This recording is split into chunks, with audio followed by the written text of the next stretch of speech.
Yo Smurfs, kumona uyuchi chimwe chiku pattern singu watori permission.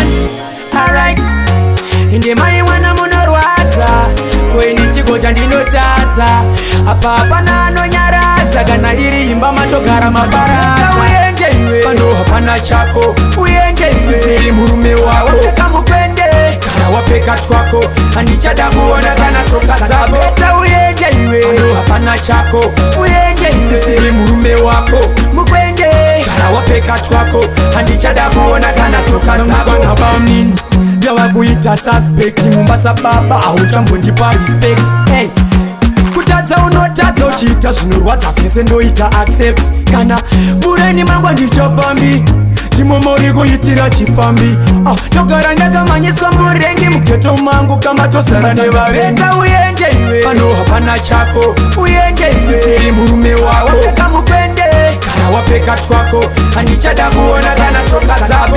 Uende iwe pano hapana chako, uende iwe siri murume wako mukwende kana wapeka twako handichada kuona kana toka zako. Atisi kunyengererana kana kuzoda kuitisana, asi chokwadi tongoudzana koinga pakutanga wanitaimbokudzana chete.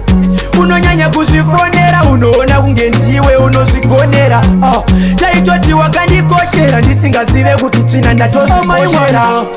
Manje nasindachamka aiwa mune unhu wakafumuka muraini munongopesuka nepasina gomba kungosvetuka. Uende iwe hapana chako, uende iwe sere murume wako uende iwe handichada kuona kana toka zako. Uende iwe pano hapana chako, uende iwe siri murume wako mukwende kana wapeka twako handichada kuona kana toka zako. Nabamnini Dawa kuita suspect Mombasa baba auchambondipa respect. Hey, kutadza unotadza uchiita zvinorwadza zvese ndoita accept. Kana bureni mangwa ndichovambi chimomori kuitira chipfambi.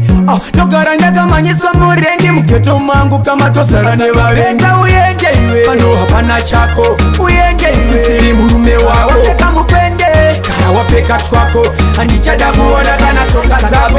Uende iwe pano hapana chako, uende iwe siri murume wako mukwende kana wapeka twako handichada kuona kana toka zako. Uende iwe pano hapana chako, uende iwe siri murume wako wapeka mukwende kana wapeka twako handichada kuona kana toka zako. Uende iwe pano hapana chako, uende iwe siri murume wako mukwende